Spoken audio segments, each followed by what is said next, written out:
Welcome to our She Rises podcast, Confetti Conversations, where together we'll discuss topics with a cup of coffee and a handful of confetti. Join our host, author and speaker Holly Wagner and her friends as they share their experiences on real issues, real questions from you, and throw in a little random nonsense along the way. Hello, welcome to Confetti Conversations. I'm so glad that you joined me today. And I'm pretty excited actually about what we're going to talk about today. We're going to talk about kids and family and full-time jobs and making all that happen, ministry and family, and how do you do that? And so I've invited some people I love very much. There's a lot of years of relationship here at this table. A lot of stories. A lot of stories.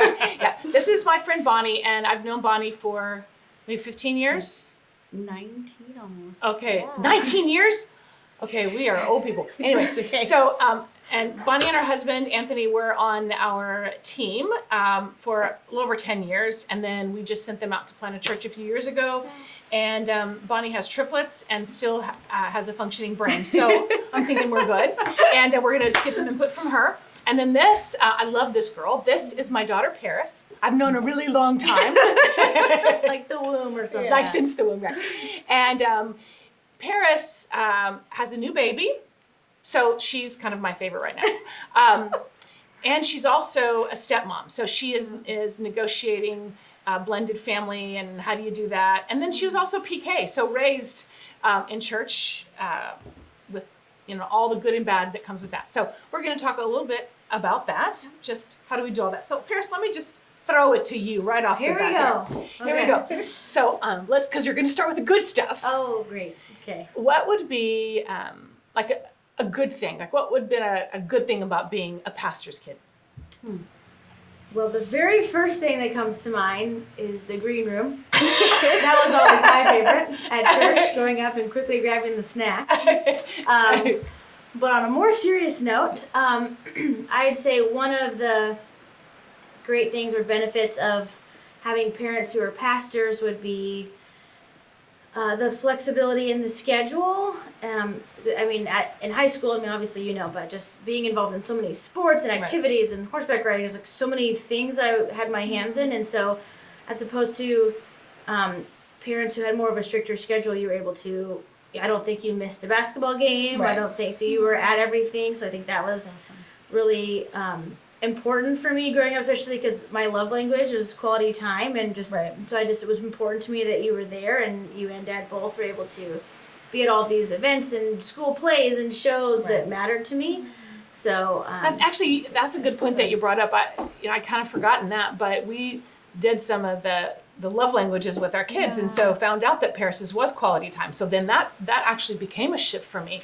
To be honest, my son, I don't think he knew when I was out of town. He would call me and go, "Mom, I need to be picked up." I'm like, "Jordan, I'm in England." He's like, "Oh, okay, whatever." So it was so he didn't notice so much the time. He's like, "Yeah, whatever." But for you, it mattered, and so so we were pretty intentional with. Okay, so then that's a good thing about being a PK. What would be a challenge? there was never any challenges with you. Good answer. Okay. I would say, and I was trying to think. Because there are some people who are, listening who are either PKs or are raising them. Yep. So, and Bonnie is listening. I want to hear. I think for me, I was really trying to think about this answer to this question. I think the biggest thing, I guess not be something that the pastors of these or the parents of these PKs can necessarily control, would just be the judgment and expectations of other people. But I do think that in that there's a way to parent a child that already feels a certain level of pressure that can be helpful. And so for me, that was the hardest part. Was not necessarily, it was just meeting everybody else's expectations or feeling the need to meet everybody else's expectations, whether it be in the church or at school, just people who knew you from traveling other parts of the world. And so I think that was a difficult part. And I think that there was moments. I think it's hard. Now that I have my own kids that I'm raising in ministry as well, but figuring out the boundary, or like I feel like it's kind of a dance where it's like, okay, I want to raise good people. That's the goal. Yeah. But I also want to not make them feel smothered and like, Jesus, like they need to like breathe and like experience real life. And so I feel like that can be a little bit of a dance that me and my kids are still really little, so I'm figuring that out. But I think as a teenager, that was really hard for me and my relationship with God and with other people and with you and Dad, and just figuring out, you know, who I am in all of this and who God says I am, as opposed to what's expected of me from other people. Yeah, that's good. So how are you? So you're raising 3. Yes. Triplets. God bless you. And Thank you. and you've been working full time since they were 6 weeks old. Yeah. Pretty much. Pretty much. So how did you do that? I had to. So I think it was about knowing yourself. So I never had the dream of staying home and homeschooling and parenting. I obviously wanted to be home with my kids. So I was able to go into a ministry where I was able to work a little bit from home, still full time, and then come into the office. But I needed that. I needed the apart time so I could be fully there. So I felt like when I was here, I was fully here. When I was there, I was fully there. I think that's a real battle sometimes, right? Or it was for me. Yeah. Right? It's real. To be fully engaged when you are at work, to be 100% there, and not be wishing you were at home or feeling guilty about something you didn't get done at home. And then when you're home, not to be thinking about those emails I didn't answer. I mean, to me, that's the dance, right? But I think it's like, okay, so I think it's like Proverbs 31. We get set up for a fail because it's like, here's this perfect woman. And so you're trying to attain to be her. Right. But at the same time, you feel like I'm trying to balance. I have to go pick up the kids and I can't stay late. So somebody else can stay late and get that promotion. But I have to choose to be home with my kids because that's the choice I'm making. But I also have to, I remember, I think it's like Mary. She lost Jesus for 3 days. I'm gonna be okay. I'm gonna be okay. You know? And so it's like, it's thinking about that is like saying, okay, it's that I have to attain to be that, but I'm also gonna be the businesswoman that inspects the lands and buys it at some point. But sometimes I'm gonna be the one that wakes up early to make the lunches before it is dinner, right? So it's what is your season? And when I was here, my 100% would look different every day. So perhaps today all I had was 90%, but I was going to give you my 90%. But that's all I had, and I had to learn to be okay with that. And so it's if you can gauge yourself and not hold yourself to a standard that's perhaps not attainable. It's not realistic. Because sometimes we can be really hard on ourselves. And then also what I find is that women can be hard on each other. Yeah. Right? So there are women who feel the call or there's a genuine need to work outside the home. And then perhaps sometimes they are a little critical about that woman who's staying home. What are you doing all day? And then there's the ones that stayed home that make you feel bad that you're not at home. And I'm just thinking, why don't we just cheer each other on? Because it's hard no matter what you do. Yeah. You know, it's like, it's full-time hard. Yeah. Right? Absolutely. How you do it. So the other thing, Paris, I just wanted to chat with you about is I think one of the things that you've done really well is navigate the step-parent world. Because when you married David, he had 2 little girls. I mean, you've since brought, Justice into the picture, and she's a baby. But before Justice, you were helping parent 2 little girls. And so, David, and the girls are with you half the time. So you are just as much their parent as their actual mother is. So how did you handle that? Not great at the beginning, family. I think I grew in maturity that first week, even I would say, or month of marriage, and because there was no, you get married, you build a marriage, you have a baby. It was like marriage and kids in elementary school. Like there was no building up to that. So there was a part of that as well, was trying to build a marriage and raise kids that weren't mine, So that's definitely a tricky thing. But yeah, it was really hard. It was, it is the hardest thing I have ever had to do in my life would be to be a stepmom and be a wife and figure out the role, because it was important to me to have a good relationship with their mom and still be a Christian. Yeah. That's real. But it's just having a lot of hard conversations and a lot of dying to yourself and things that I want to say, and like my personality, I'll say exactly what I'm thinking and all the reasons why. So I've learned to not do that a lot and just say a lot of things and just constantly telling the kids how great their mom is and how much I love her and how we're such good friends. And I just think doing that has helped kind of bridge the gap between us and them, or me and her mainly. But yeah, it's definitely. Well, what I saw you do is because that was not always reciprocated on her end for you. And so I just saw you be such a good demonstration of love even when you weren't getting that back from her. So I just think, God's blessed you, that you've sort of navigated a very tricky season and done it really well, I think. I mean, there's more to come here because they're still little, but I appreciate that. How do you balance time, like family time and ministry work, and is balance a pipe dream, or because I get asked that a lot, like how do you balance work and ministry and family, and so how do you do that?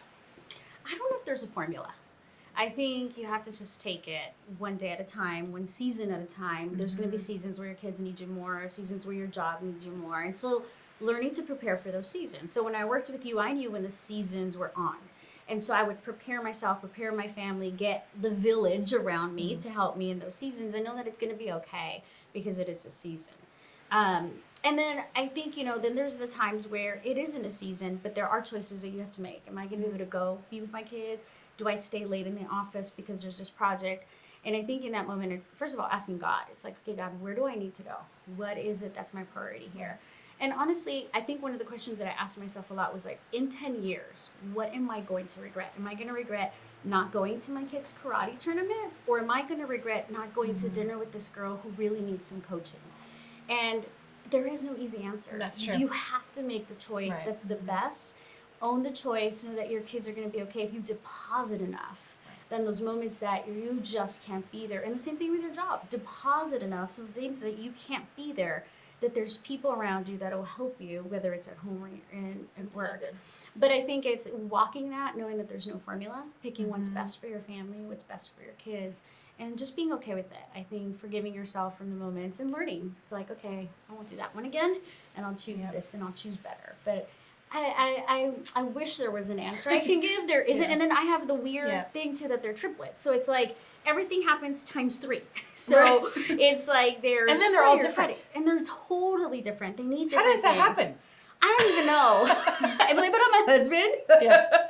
But I think it's also getting to know them as individuals and being like, what are your needs? So one of them is quality time. One of them is physical touch. And I'm physical touch, but after a while, I'm like, can you get off of me? But I love you. Okay, let me touch you. Okay, but you can go away now. So how do you... you and Anthony certainly have your differences. So... What, have there been any like parenting conflicts? The two of you? To say the least. Like how do you, like where are you different as husband and wife and parenting? Because Philip and I are, it's funny, I'll just start with us. Yes. So, both of my kids would rather Philip discipline them than me. Because I was actually way more the disciplinarian. And so I was the hard one, the tricky one. But so how about you? So what are the... That's a good question. I think okay, so we are very different. So I grew up an only child. Now I have siblings later that came into the picture, but I grew up an only child. So everything was centered around me, and I didn't have fights. I always wanted siblings. Where my husband grew up with 2 other brothers, and he's the baby, so he'd get beat up and pushed aside all the time, right? So then having triplets, when they would fight, I'd be like, why are they fighting? They're supposed to love each other. And he was like, that's not real. And I was like, but I always want. He's like, this is not about you. This is about the kids. So there's moments like that. And then with discipline, he's definitely for academics and school. He's definitely the one they're more trying to please in that sense. Where for me, it's just making wise decisions and friends and attitude. And so I think it balances as each other. We have had moments where we have differences so I have 2 girls and a boy, and sometimes it'll be harder on the boy. And so when he walks out of the room, I'll be like, hey, that was really tough. Like, you wouldn't have said that to the girls. And so we've had this back and forth, but he's like, I'm trying to raise a man. And I'm a man. You have to trust me that I know what he's going to need. But as a mom, and it's your baby I boy. know, Like no. your boy, like I love my girls, but your boy is just special, is just different. Like I was telling him, I'm raising the man of my dreams. But then he's gonna leave me. I'm stuck with you. So it's hard, it's real. But it's honestly just trusting him, saying, I see how he mentors men, I see how he coaches men, and when I see that and I Right. see the men and the breakthroughs they have, I have to trust. I know it is. Raising boys is different. I mean, I've had the privilege of doing both, and boys younger, it's physically exhausting. It's like, get off there, quick, clap, quick, Yes. right? And then girls, it's the emotional drama. Not you, of course. You were perfect, no, but but to your point, it's like Yeah. that's sometimes I think as the mom, I probably stepped in when I should have let Philip. Yeah, it's hard. And I started thinking about just because both of my children are adults and they love us most of the time and they love God, so yay, Yeah. right? But I started thinking about what are some things I would have done differently, or and you can't go back and do anything. But I just think when we were raising kids, there was this part of the church that was putting so much pressure on the PKs to be in ministry, and so I feel like then we swung the other way. So we were like, you can do whatever you want, and which there's a value in that. Absolutely. But they are going to be inundated with ministry. So I felt like we probably could have done a little more intentional ministry training, not forcing them to ever be that, but since that's what we do. Yeah. So I don't know if that's one little thing I could throw out to you. Yeah. You're, kids. It's even if it's little things. If it's on Sunday in church, praying before the offering, or teaching at youth, or it's the little things, but they're training them, whether they ever use it in church or not. That's good. Right? They'll use it in life. They'll use it in life. Yeah. So, That's good. anyway, raising kids and working, it's a full-time thing. And you know how you're going to get through it? It's with confetti. Always. Thank you so much for tuning in. And I hope actually that you were encouraged and realize that you're not alone, right? Yeah. That we're all in this Absolutely. together and we're on your side, whether you work full-time and you're trying to figure out how to make it all happen, or whether you are staying at home and you're trying to figure out when are you ever going to have an adult conversation, right? So thanks for tuning in, and we love you. And if there's stuff that we're not actually answering, there's questions that you might have, we'd love to have you email us those. You can get on the She Rises website and contact us, and we'd love to be chatting with you. God bless you. See you next time. Thanks for joining us today. If you have a topic you'd like to submit, we'd love to hear from you. Please email us at sherises@oasisla.org. And for more information about She Rises, Holly Wagner, or our upcoming She Rises events, including our annual conference, please visit sherises.com. And make sure you're following us on Instagram, Facebook, and Twitter at She Rises LA.